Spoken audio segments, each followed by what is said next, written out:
സമയത്തുങ്കൽ അർജുനന്റെ മനസ്സിലുള്ളതായ ഗർവിനെ ശമിപ്പിക്കണമെന്ന് ഭഗവാൻ മനസ്സിലിങ്ങനെ ഓർത്തു. എന്താ അതിനൊരു മാർഗം വേണ്ടത് എന്ന് മനസ്സിൽ ധരിക്കുമ്പോഴാണ് പുറത്തുനിന്നിങ്ങനെ ആ രാജ്യസഭയിങ്കലിരിക്കുന്ന എല്ലാവരും ശബ്ദകോലാഹലങ്ങൾ കേൾക്കേണ്ടത്. പക്ഷേ ആ സമയത്താണ് ഒരു ബ്രാഹ്മണൻ തൻ്റെ പുത്ര ദുഃഖത്തെ ചൊല്ലി അവിടെ വന്ന് ശബ്ദകോലാഹലങ്ങൾ ഉണ്ടാക്കണത്. അതങ്ങനെ കേട്ടു. അർജുനൻ കേട്ട മാത്രയെങ്കിൽ അവിടെ നിന്ന് പുറപ്പെട്ടു എന്ന് മാത്രമല്ല, ബ്രാഹ്മണനോട് ചെന്ന് കാര്യങ്ങളെ ധരിച്ചതായ സമയത്ത് അർജുനന് കൊടുത്തതായ വാക്കിനെ പാലിക്കാൻ പറ്റാതെ കണ്ട് വന്ന് അർജുനൻ അഗ്നിയിലേക്ക് പ്രവേശിക്കാനായിട്ട് ആരംഭിഭൂതം ചെയ്തു. തദനന്തരമാകട്ടെ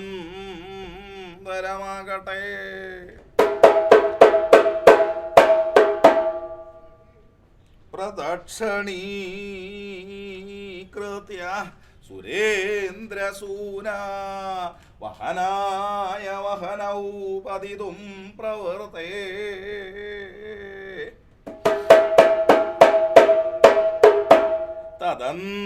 തദന്തരായാം തരസാചിരാംശു പീതാംബര കൃഷ്ണഘ്നസ്തദാന.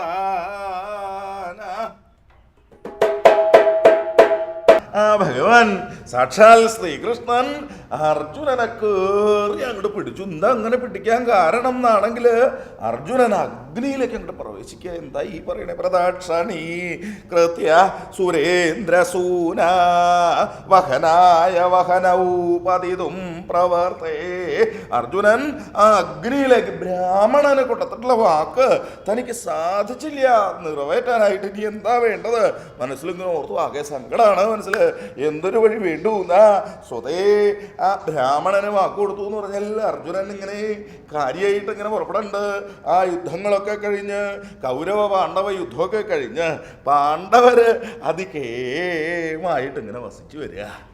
കേമായിട്ട് എന്ന് പറഞ്ഞാൽ ആ ഭരണകാര്യങ്ങളിലൊക്കെ വേണ്ടതുപോലെ ഉള്ള കാര്യങ്ങളൊക്കെ ചെയ്ത് അവിടെ നിന്ന് പ്രവർത്തിച്ച് പോരുമ്പോഴാണ് ഒരു ദിവസം കൃഷ്ണനോട് കൂടെ ആ തൻ്റെ സുഹൃത്തിനോട് കൂടെ ഇരിക്കാനായിട്ട് ആ അച്യുതാനന്ദനോട് കൂടെ വിജയൻ പുറപ്പെട്ടു വന്നിരിക്കാനായിട്ട് കുറച്ചു നേരം എന്താ സഭ കൂടിയിരിക്കുകയാണ്. സഭ കേമായിട്ടുള്ള സഭകൾ നടക്കുമ്പോൾ അച്യുതാനന്ദൻ്റെ കൂടെ ഇരിക്കുക എന്നുള്ളത് വിജയൻ്റെ ഒരു ആഗ്രഹമാണ്. ആ അർജുനൻ്റെ ആഗ്രഹമാണ് കൃഷ്ണൻ്റെ കൂടെ ഇരിക്കുക എന്ന് പറഞ്ഞാൽ. അവിടെ ഇങ്ങനെ ഇരിക്കുമ്പോഴാണ് പുറത്തുനിന്നിങ്ങനെ എന്തോ ശബ്ദം ഇങ്ങനെ കേൾക്കണ്ട്. അതൊക്കെ അർജുനൻ എന്നോ ശ്രദ്ധിച്ചു. ഇവരാരും ഇത് സഭാവാസികളൊന്നും ഇത് ശ്രദ്ധിക്കണില്ല എന്നുണ്ടോ? എന്താ അങ്ങനെ ഒന്നും മിണ്ടാണ്ട് ഇങ്ങനെ ഇരിക്കുന്ന ഒരു അനക്കമില്ലല്ലോ. കേമായിട്ട് താടിയും തലയൊക്കെ നീട്ടി കക്ഷകുക്ഷാദികളൊക്കെ വളർത്തി സന്യാസിമാരായിട്ടുള്ള ആൾക്കാരൊക്കെ ഇപ്പോൾ സഭയിൽ കയറി എന്ന് പറയണ കേട്ടു. ഇപ്പം ഇവിടെ ഇപ്പം അങ്ങനെയില്ല. ഇവിടെ പുറത്തുനിന്ന് കേൾക്കണത് മുഴുവൻ കൃഷ്ണനെ ശകാരിക്കണ ശബ്ദം അങ്ങനെ കേൾക്കണത്. ആലോചിച്ചു എന്താ വേണ്ടേ? അർജുനനാണെങ്കിൽ ഇരുന്നിട്ടൊരു സുഖമാവണില്ല. നീ ഒരു സ്ഥലത്ത് ഇരിക്കില്ല എന്നുള്ളത് ബോധ്യമാണ്.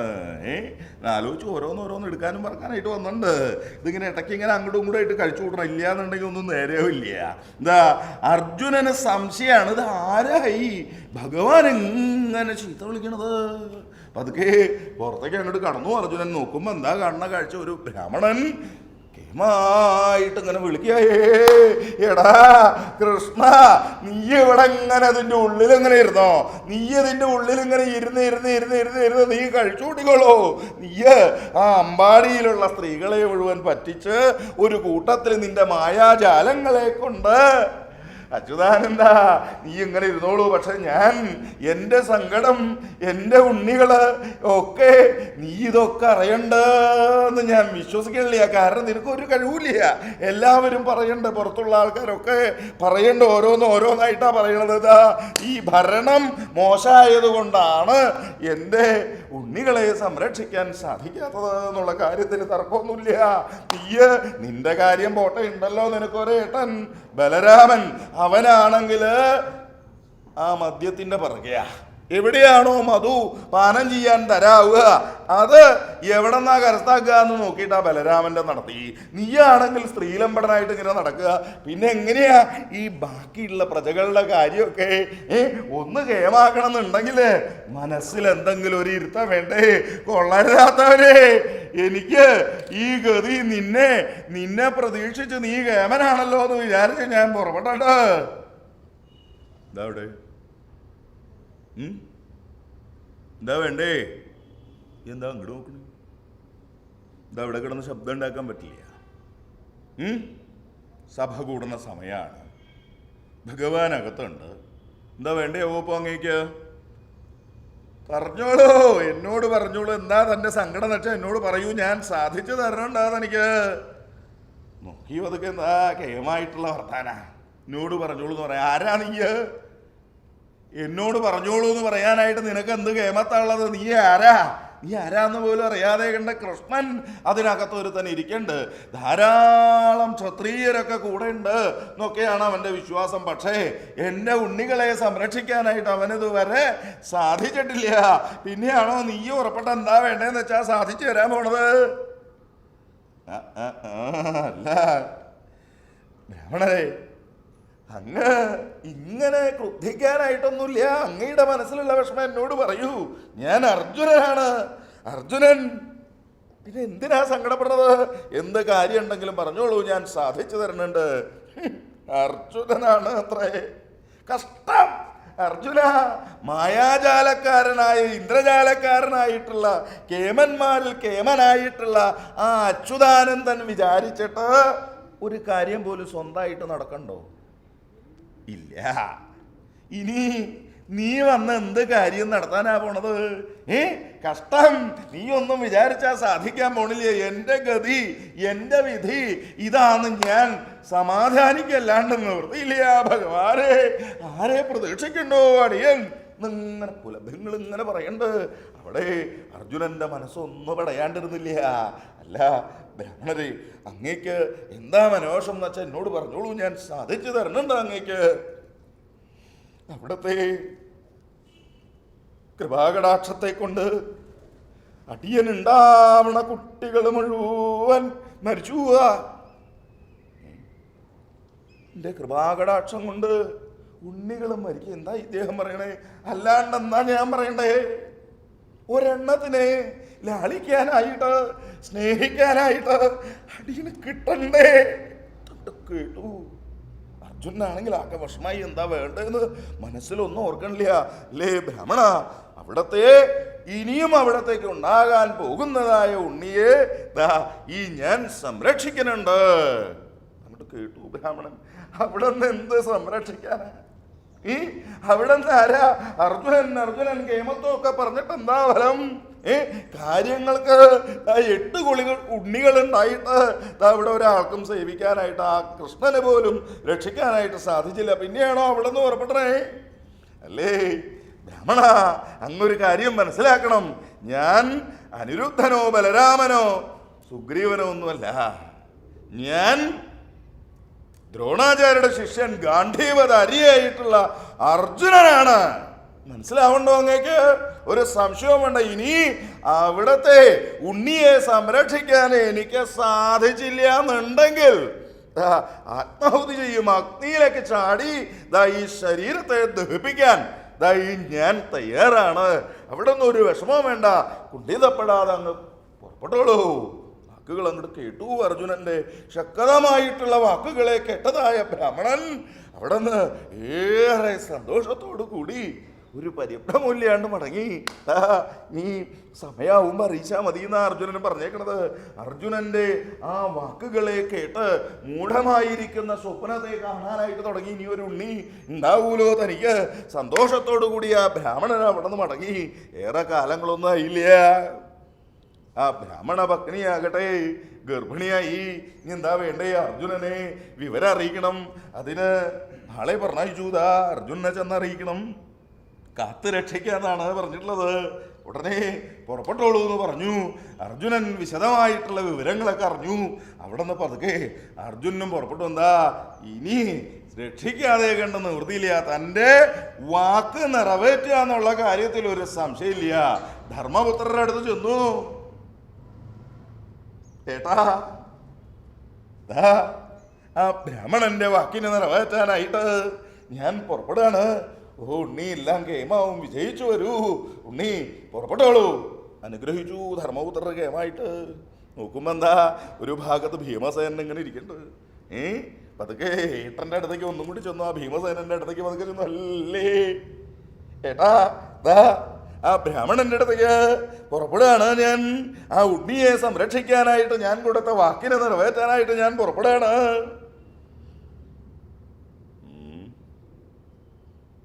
എന്താ അർജുന, നീ നിശ്ചയിച്ചുല്ലേ? ഏട്ടാ പുറപ്പെടാൻ തന്നെയാണ്. ഭഗവാനോട് പറയണ്ടായോ? അതിന്റെ ഒന്നും ആവശ്യമില്ല, ഞാനല്ലേ പുറപ്പെടുന്നത്. നീ ഭഗവാനോട് എന്തിനാ പറയണത്? പുറപ്പെടുക. എന്നാ ശരി, ആയിക്കോട്ടെ ഉണ്ണി. ഭീമസേനും പറഞ്ഞു, എന്താ ഭഗവാനോട് പറഞ്ഞില്ലേ എന്നുള്ള ചോദ്യത്തിന് പോലും ഞാനല്ലേ പുറപ്പെടുന്നത്, പിന്നെ എന്തിനാ വൈഷമിക്കണത് എന്നാണ്. അഹങ്കാരം അത്രയ്ക്കുള്ളിൽ കയറിയിട്ടുണ്ട്. മനസ്സിൽ ഓരോന്ന് കരുതുമ്പോൾ ഓർക്കണം, താൻ ആരാണ്, താൻ ആരോടാണ് പറയണത്, താൻ എന്തിനാണ് ചെയ്യണത്.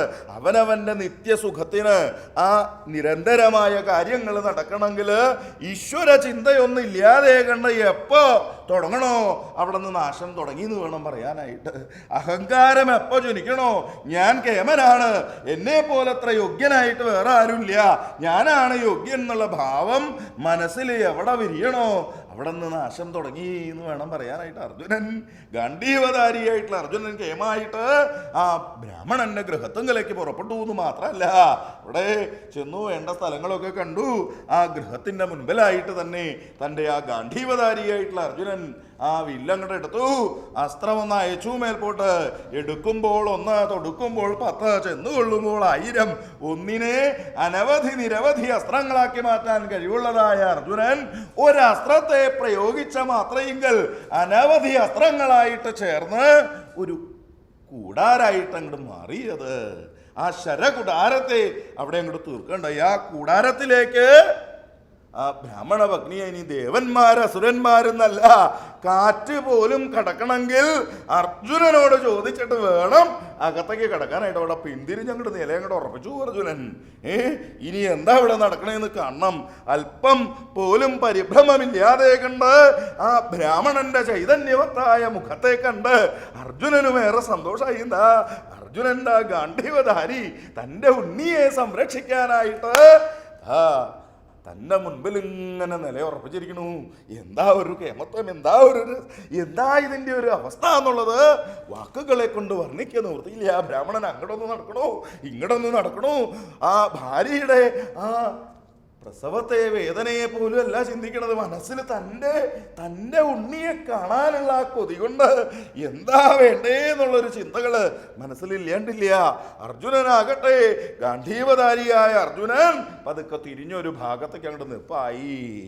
ആലോചിച്ചു എന്താ വേണ്ടേന്ന്. എന്താ ആ അർജുനന്റെ നിൽപ്പ് കാണുമ്പോ വേറൊന്നാ ഓർമ്മ വരണത്, മനസ്സിലാവുണ്ടോ? അർജുനൻ പുറംതിരിഞ്ഞു നിൽക്കുമ്പോ ആ കൗരവ പാണ്ഡവ യുദ്ധ സമയത്ത് ആ ധ്വജത്തങ്കലിരിക്കുന്നതായ ഹനുമാൻ പുറംതിരിഞ്ഞിട്ടായിരിക്കണേ. വായുവിനൊരു സംശയമായി. വായു ഭഗവാനെ, ഇതെന്താ അങ്ങനെ പുറംതിരിഞ്ഞിട്ടിരിക്കണത്? അല്ല, രാമരാവണ യുദ്ധം കണ്ട എനിക്ക് ഇതൊക്കെ ഒരു കുട്ടിക്കളി അത്രേ ഉള്ളൂ, അല്ലാണ്ട് വേറൊന്നുമില്ല എന്ന പോലെ ആണോ അർജുനൻ ഇവിടെ പുറംതിരിഞ്ഞു നിൽക്കണത് എന്ന് തോന്നും മനസ്സിലേ. അതല്ല, അർജുനന് ആ കാര്യങ്ങൾ കാണാനായിട്ട് പാടില്ല. എന്താ, സ്ത്രീജനങ്ങൾ പ്രസവിക്കുന്ന ഭാഗങ്ങളില് പുരുഷന്മാര് പോയിട്ട് നിലയുറപ്പിക്കുക ഒരു മോശമായിട്ടുള്ള കാര്യമാണ്. പക്ഷേ ഇവിടെ ഉണ്ണിയെ സംരക്ഷിക്കാൻ താൻ കൊടുത്തതായ വാക്കിനെ നിറവേറ്റുന്നതിന് വേണ്ടി ആ കൂടാരത്തിന് മുൻപില് പുറംതിരിഞ്ഞിട്ട് അവിടെ കൊണ്ട് നിലയുറപ്പിച്ചു. അല്പനേരം കഴിഞ്ഞുള്ളൂ, അപ്പോഴേക്കും ഉണ്ണി പ്രസവിച്ചിരിക്കണു എന്നുള്ള വാർത്ത അറിഞ്ഞു. ഏറെ സന്തോഷവാനായിട്ട് ആ ഉണ്ണിയെ കാണണല്ലോ തനിക്ക്, ആ ബ്രാഹ്മണന്റെ സന്തോഷ വാക്കുകൾ കേൾക്കാലോ എന്നുള്ള സന്തോഷത്തിൽ തിരിഞ്ഞു നോക്കുമ്പോ കാണുന്ന കാഴ്ച എന്താ? ആ ബ്രാഹ്മണൻ നോക്കി നിൽക്കേ, അർജുനൻ ഗാന്ധീവധാരിയായിട്ടുള്ള കെങ്കേമനായിട്ടുള്ള അർജുനൻ നോക്കി നിൽക്കേ. ആ പ്രസവിച്ചതായ ഉണ്ണിയുടെ ശരീരം അങ്ങനെ തന്നെ മേപ്പോട്ട് അങ്ങോട്ട് ഉയർന്നങ്ങോട്ട് പുറപ്പെട്ടു. ഈശ്വരാ, എന്താ വേണ്ടത്? ബ്രാഹ്മണനാണെങ്കിൽ ആകെ അങ്കലപ്പായി. ഇതെന്തേ ഇത് സംഭവിക്കണോ ഭഗവാനേ? അർജുന,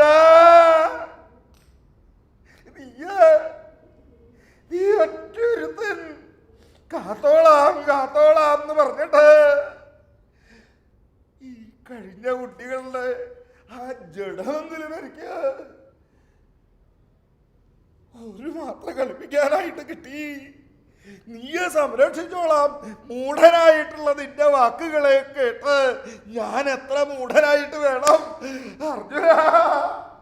ശരീരക്കിലെന്റെ ഉണ്ണിയുടെ നിനക്ക് എനിക്ക് തരായിരുന്നില്ലേ അർജുന? ഇങ്ങനെ ദുരിതപ്പെടുത്തേണ്ടിയിരുന്നില്ലാലോ അർജുന. ആ കൃഷ്ണന്റെ വാക്കുകൾ കേട്ട് അവിടുന്ന് ഞാൻ എന്തൊക്കെയോ ചിന്തിച്ചു. നീ അവിടുന്ന് ഗാന്ധീവധാരിയാണ്, ദ്രോണാചാര്യയുടെ ശിഷ്യനാണ്, മധ്യമ പാണ്ഡവനാണ് എന്നൊക്കെ പറയുമ്പോ കഷ്ടം കൊള്ളരുതാത്തവനെ കടന്നു പോക്കോളൂ അവിടുന്ന്. ഇങ്ങനെ കേട്ടു അർജുനൻ. എന്താ വേണ്ടേന്ന് നിശ്ചയില്ല അർജുനന്. തന്റെ യോഗശക്തിയെ കൊണ്ട് അർജുനൻ മനസ്സിലൊന്ന് ഉറച്ചു. ഇനി ഇവിടെ നിൽക്കല്ല വേണ്ടത്, പുറപ്പെടല്ലേ കാലപുരിക്ക്. ഒരു നിമിഷത്തെ കൊണ്ട് തന്റെ യോഗശക്തിയുടെ ബലത്തെ കൊണ്ട് അർജുനൻ നേരെ കാലപുരത്തിലേക്ക് അങ്ങോട്ട് പുറപ്പെട്ടു. നോക്കുമ്പോ എന്താ അവിടെ ഒന്നും ആ ഉണ്ണിയെ കാണാനില്ല. ദേവേന്ദ്രന്റെ കൊട്ടാരത്തിലേക്ക് പുറപ്പെട്ടു, അവിടെ കാണാനില്ല. ദേവേന്ദ്രന്മാർ, ഇന്ദ്രന്മാര്, ദേവന്മാരും മുടങ്ങി ആ സർവ്വദൈവങ്ങളുടെയും കൊട്ടാരങ്ങളിൽ ചെന്ന് നോക്കണ്ട് അർജുനൻ. യോഗാഭ്യാസത്തെ കൊണ്ട് നിമിഷ നേരം കൊണ്ട് എവിടെ വേണമെങ്കിലും ചെല്ലാൻ കഴിവുള്ളതായ അർജുനൻ ഓരോരോ സ്ഥലങ്ങളും ചുറ്റി ചുറ്റി ചുറ്റി പുറപ്പെട്ടു. നോക്കുമ്പോ എന്താ ഒരു ഭാഗത്തും ആ ബ്രാഹ്മണന്റെ പുത്രനെ കാണാനില്ല. സങ്കടമായി. എന്താ വേണ്ടത് ഇനി? ഭഗവാന്റെ അടുത്തേക്ക് പോവാൻ നിവൃത്തിയില്ല. മനസ്സിലാലോചിച്ചു, ഭഗവാന്റെ അടുത്തേക്ക് ഇനിയിപ്പോ ഇവിടെ നിന്ന് പുറപ്പെട്ടാൽ ആകെ സങ്കടാവൂലോ എന്നുള്ളത് ഓർത്ത് അർജുനൻ നേരെ ആ സമുദ്ര തീരത്തെ അങ്ങോട്ട് പ്രാപിച്ചു. എന്ന് മാത്രല്ല നോക്കുമ്പോ എന്താ ആകെ സങ്കടാണ്. മനസ്സിലായി എന്താ വഴി വേണ്ടു ഇനി? ഭഗവാന്റെ അടുത്തേക്ക് പോവാൻ നിവൃത്തിയില്ല. ആ ഏട്ടൻ ചോദിച്ചപ്പോ പോലും ഭഗവാനെ ഒന്ന് കാണണം എന്ന് മനസ്സിൽ തോന്നിയില്ല. ഇനി കൃഷ്ണന്റെ അടുത്തേക്ക് പോവാന്ന് പറഞ്ഞാൽ അത് കൃഷ്ണന് വിഷമാവുന്നു മാത്രമല്ല തനിക്ക് പുറപ്പെടാൻ നിവൃത്തിയില്ല. ധർമ്മപുത്രരുടെ അടുത്തേക്ക് പുറപ്പെടാമെന്ന് നിരീച്ചാൽ അതും ഒരു ബ്രാഹ്മണന് കൊടുത്ത വാക്ക് അത് സാധിക്കാൻ പറ്റാതെ കണ്ട് എവിടേക്കാ പുറപ്പെടേണ്ടതെന്ന് മനസ്സിൽ നിശ്ചയില്ല. ഇനി ആത്മാഹുതി ചെയ്യാ തന്നെ നിവൃത്തിയുള്ളൂ. അർജുനൻ വന്നു. ആ സമുദ്ര തീരത്തെ പ്രാപിച്ച് നിരവധി വിറകുകൾ, കഷ്ണങ്ങൾ മുഴുവൻ കൊണ്ടുവന്ന് അങ്ങോട്ട് കൂട്ടി എന്ന് മാത്രമല്ല അഗ്നിക്ക് തീ അങ്ങോട്ട് കൊടുത്തു. ആ വിറക് ഇങ്ങനെ ആളി ആളി ആളി ആളി ഇങ്ങനെ കത്തുമ്പോ അർജുനൻ പതുക്കെ പ്രദക്ഷണീകൃത്യ സുരേന്ദ്രസൂന, ആ സുരേന്ദ്രസൂനുവായിട്ടുള്ള അർജുനൻ ആ അഗ്നിയെ പ്രദക്ഷിണം വെച്ചു എന്ന് മാത്രമല്ല അഗ്നിയിലൊക്കെ ചാടാൻ അങ്ങോട്ട് തുടങ്ങുമ്പോഴേക്കും പിന്നെ പിടിച്ചു പീതാംബര കൃഷ്ണഘ്നസ്തദാന, ആ പീതാംബര കൃഷ്ണഘ്നായിട്ടുള്ള മേഘങ്ങളിൽ നിന്ന് മഞ്ഞ നിറത്തിലുള്ള മിന്നലുകൾ ആർന്നിറങ്ങുന്നത് പോലെ ഏതോ ഒരു ശക്തി അർജുന കേറി ഇങ്ങോട്ട് പിടിച്ചു. എവിടെന്നാ ഈ ശക്തി എന്ന് അർജുനൻ പകച്ചുകൊണ്ട് നോക്കുമ്പോ എന്താ കണ്ണ കാഴ്ച? ഒരു ഭാഗത്ത് ഇങ്ങനെ പുഞ്ചിരിച്ചിട്ട് ഇങ്ങനെ നിൽക്കുക. എന്താ അർജുന നീ? ആ കൃഷ്ണന്റെ വാക്കുകൾ അർജുനന്റെ കർണങ്ങളിലേക്ക് അമൃത ഒഴുകുന്നത് പോലെ ഇങ്ങനെ തോന്നി അർജുനന്. എന്താ എന്താ അർജുന നീ പുതിയ പരീക്ഷണം എന്തെങ്കിലും ആണോ? വിജയ, നിനക്ക് അനവധി പരീക്ഷണങ്ങളുണ്ടല്ലോ. ആ കൂട്ടത്തിലേക്ക് അഗ്നിയിലേക്ക് പ്രവേശിച്ച് രക്ഷപ്പെടാൻ വേണ്ടിയിട്ട് നീ എന്തെങ്കിലും തന്ത്രങ്ങളെ മെനിയാണോ ഇവിടെ? അങ്ങനെ കേട്ടു അർജുനൻ. ഭഗവാനെ, അവിടത്തേക്ക് അറിയില്ലേ ഞാൻ ആ ബ്രാഹ്മണന് വാക്ക് കൊടുത്ത കാര്യം? ബ്രാഹ്മണനോ? ഏത് ബ്രാഹ്മണന്റെ കാര്യ അർജുന നീ പറയണത്? അങ്ങേക്ക് നിശ്ചയില്ല. അന്ന് ആ കൊട്ടാരത്തെങ്കിൽ വന്ന് ആ കുട്ടികൾ ഉണ്ടാവണില്ല എന്ന് പറഞ്ഞ് സങ്കടപ്പെട്ട് മരണപ്പെടണു എന്ന് പറഞ്ഞ് സങ്കടപ്പെട്ടപ്പോ ഞാൻ വാക്ക് കൊടുത്തത് അങ്ങ് ഓർക്കണില്ല, അങ്ങ് സ്മരിക്കണില്ല, അങ്ങേക്ക് ഓർമ്മയില്ല. ഏത് കാര്യ അർജുന നീ പറയണത്? ഭഗവാനെ, ഒരു ബ്രാഹ്മണൻ ആ തനിക്ക് കുട്ടികൾ ഉണ്ടാവുന്ന കുട്ടികൾ മുഴുവൻ 1 മുതൽ 8 വരെയുള്ള കുട്ടികൾ, ആ 9 കുട്ടികളും മരിച്ചതായ സമയത്ത് എൻ്റെ അടുത്തേക്ക് വന്നു. എന്താ വേണ്ടേ? എന്തെങ്കിലും ഒരു കാര്യങ്ങൾ ചെയ്യാനായിട്ട് അങ്ങയെ നിഷ്ഠൂരം ചീത്ത പറയണത് കേട്ടപ്പോ ഞാൻ ആ കുട്ടിയെ സംരക്ഷിച്ചു കൊള്ളാന്ന് വാക്ക് കൊടുത്തു. ഭഗവാനെ, അർജുന, ഒരു വാക്ക് നിനക്ക് എന്നോട് ചോദിച്ചിട്ടാവായിരുന്നില്ലേ നിനക്ക് വാക്ക് കൊടുക്കാനായിട്ട്? അർജുനന്റെ മനസ്സൊന്നു പടഞ്ഞു. എന്താ ഒരു വാക്ക്? ഗർവിഷ്ഠനായിട്ടുള്ള അർജുനൻ ആ മനസ്സിലുള്ളത് മുഴുവൻ മറന്നു, ഭഗവാനെ മറന്നു, ഈശ്വരനെ മറന്ന് പ്രവർത്തിക്കാന്ന് പറഞ്ഞാൽ അർജുനനാണ് എന്ന് പറഞ്ഞിട്ട് പോലും കാര്യമില്ല. ഇവിടെ ഒന്നും സാധിക്കില്ല എന്നുള്ള സത്യം ഇവിടെ മനസ്സിൽ ഓരോന്നായിട്ട് ഓർത്തെടുക്കുന്നുണ്ട്. അർജുനന്റെ ഒരു നിമിഷത്തെ കൊണ്ട് ഓരോരോ വഴികളെ കടന്നിങ്ങനെ ആ പുഞ്ചിരിച്ചു കൊണ്ട് നിൽക്കുന്ന കൃഷ്ണന്റെ വാക്കുകളെ ഇങ്ങനെ കേട്ടു. ഭഗവാനെ, ഇനി എന്തേ ഈ അർജുനൻ വേണ്ടോ? ഇനി അഗ്നിയിലേക്ക് പ്രവേശിക്കല്ലാണ്ട് പാണ്ഡവരുടെ അടുത്തേക്ക് ഞാൻ ഇനി പുറപ്പെടണില്ല. ഏട്ടന്റെ അടുത്തേക്ക് ഏട്ടന്മാരെയും അനുജന്മാരെയും കാണാൻ വയ്യ. ആ ബ്രാഹ്മണന്റെ വാക്കുകൾ ഇങ്ങനെ എൻ്റെ കർണത്തിൽ വന്ന് അടിക്കണോ ഭഗവാനെ. ഇനി ഞാൻ ആത്മാഹുതി ചെയ്യാണ്. എന്നെ രക്ഷിക്കാനായിട്ട് ആർക്കും ഇനി സാധിക്കില്ല. 14 ലോകങ്ങളും ഞാനിതാ പോയി കഴിഞ്ഞിരിക്കണു ഭഗവാനെ. അർജുന, നീ 14 ലോകത്തിലും പുറപ്പെട്ടു എന്നുള്ള കാര്യം സത്യമായിരിക്കും. പക്ഷേ എവിടെയാണോ പുറപ്പെടേണ്ടത്, എവിടെയാണോ പോകേണ്ടത്, അവിടെ നീ എത്തിയിട്ടില്ല. ഒന്ന് ഓർക്കണം അർജുന, എവിടെയെങ്കിലും ആരെങ്കിലും പറയണത് കേട്ട് അവിടെ നിന്ന് കിട്ടും, ഇവിടെ നിന്ന് കിട്ടും, അവിടെ കിട്ടും, ഇവിടെ കിട്ടും എന്ന് പറയണതിലല്ല അർജുന കാര്യം. അതിന് വേണ്ടത് നല്ലത് കിട്ടണമെങ്കിൽ എത്തേണ്ടിടത്ത് എത്തണം അർജുന.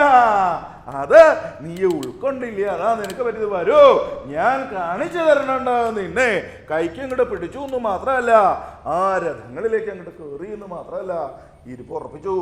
ആ അശ്വങ്ങളെ പൂട്ടിയതായ ആ ചിന്തകളേക്കാൾ ശക്തമാർന്ന യാത്ര ചെയ്യുന്നതായ, വേഗത്തിൽ യാത്ര ചെയ്യുന്നതായ അശ്വങ്ങളെ പൂട്ടിയതായ രഥത്തുങ്കല്, പ്രകാശത്തേക്കാൾ വേഗത്തിൽ യാത്ര ചെയ്യുന്നതായ ആ രഥത്തുങ്കല് കയറി ഇരിപ്പായി നരനാരായണന്മാർ രണ്ടുപേരും.